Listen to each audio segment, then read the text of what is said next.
never went forward. Right. It does say that some of the Russians were seeking to arrange a meeting between Donald Trump and some Russian officials, and that never materialized. So we can leave it at that. All right, Marie has a question. Well, Felix Sater admits to that in the emails with Michael Cohen, which had been in the public domain now for several weeks, if not, I think, over a year. I think either the New York Times or the Washington Post first got a handle on the Felix Sater emails. He's the developer who was working with Cohen, and he was trying to get an introduction to Putin's office. But if you look at the emails pretty closely, it looks like Cohen was having a hard time trying to kind of get that entree into senior levels of the Russian government and the president, Vladimir Putin. And so that's the question, really. Did he make those connections, and did it go anywhere? Based on the filing today, it doesn't answer that question for us. All right, Marie. Catherine, you've been up on the Hill all day, obviously covering Jim Comey and now the news on Michael Cohen. We're still waiting for the Manafort filing. Have you gotten any reaction yet from senior members on either the Republican or the Democratic side up on the Hill to all of this news today? What are you hearing from members up there? Well, you know, the timing has not really been with us here, so I don't really want to speculate, because the TikTok here is that just after about 4:15 Eastern, the former FBI Director Comey came out. He talked to reporters. We didn't really hear much from lawmakers after that.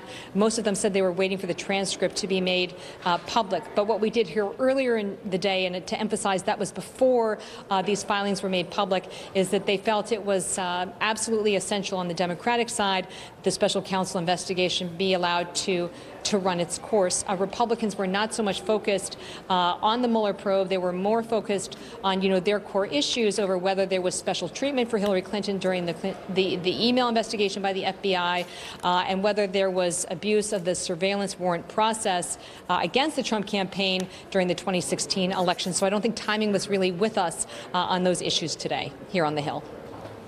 All right, Catherine, thank you very much, and we really appreciate all those great reports. Let's go to Bret Baier, who's been looking over this memo closely. Do you have anything to share about the Russia connection? Yeah, we found a key part in the special counsel's filing when it comes to Cohen, and this is really the central part where it ties this to Russia, per the special counsel, page 5 through 7, talking about Cohen's cooperation with the government, saying he'd been useful in 4 different areas. First, providing information about his own contacts with Russian interests during the campaign and discussions with others in the course of making those contacts. Detailed account of his involvement in the Moscow project, as we talked about, but also corrected the record concerning his outreach to the Russian government during the week of the United Nations General Assembly. He also received contact information in November 2015 for a Russian national who he claimed was a trusted person in the Russian Federation who could offer the campaign, quote, political synergy and synergy on a government level.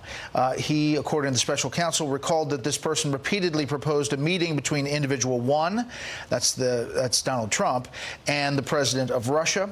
The person told Cohen that such a meeting could have a phenomenal impact not only in political but in a business dimension as well, referring to the Moscow project, the Trump Tower in Moscow, because there is, quote, no bigger warranty in any project than consent of the president of Russia. Cohen didn't follow up on this invitation. Secondly, he provided the special counsel with information concerning discrete Russia-related matters, is how it's written in the document here, core to the investigation that he obtained by virtue of his regular contact with the company, the Trump Organization, executives during the campaign. Third, this is interesting, we hadn't heard this part, Cohen provided relevant and useful information concerning his contacts with persons connected to the White House during 2017 and 2018 time period. That's last year and this year. And fourth, Cohen described the circumstances of preparing and circulating his response to the congressional inquiries while continuing to accept responsibility for the false statements contained within it. Now, the circulating and the response part is obviously getting some look there, because that would mean circulating what exactly he was going to say and not say under oath with people inside the White House.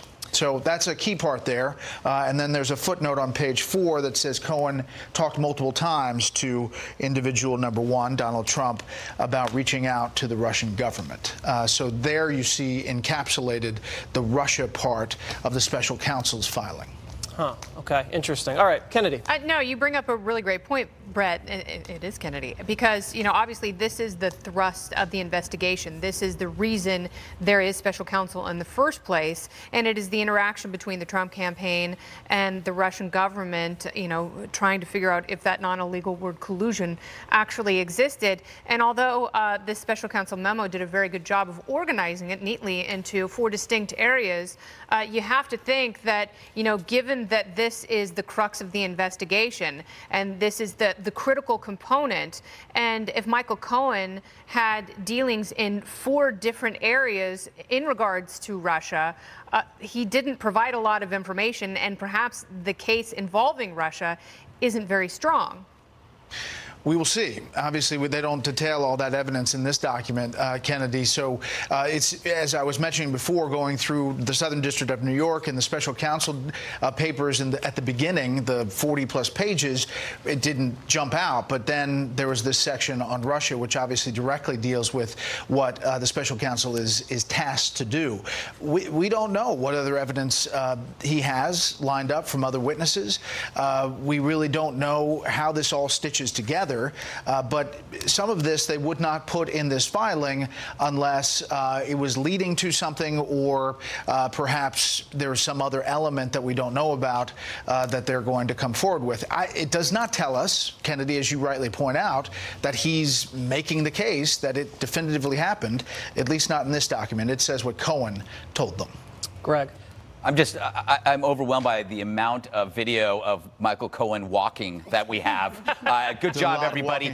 I'm wondering, and I'm waiting anxiously for Donald Trump's tweet on this. I predict he will say, as I said, no collusion, fake news, witch hunt.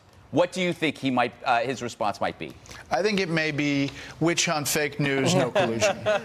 Like a different order. But I agree with you. I think it'll be the same response. Yeah. All right, Brett, so when you enumerated these so-called connections between Michael Cohen and Russia. The special counsel did. Right, when you read those off from the special counsel's memo. It seems like there's a lot of smoke but no fire. And you said there could be 2 possibilities. Could one of the possibilities be maybe that the special counsel isn't necessarily leading to the promised land of this major Russia collusion that they have and they're ready to throw out there? Could it be that they're just creating a narrative, not nefariously, but just kind of creating a narrative and putting everything out there on the table without, in the end, having any there? It's possible. That is one possibility. Understand that this has to, when a final report comes, it goes through the Justice Department. It goes to, if it happens now, to the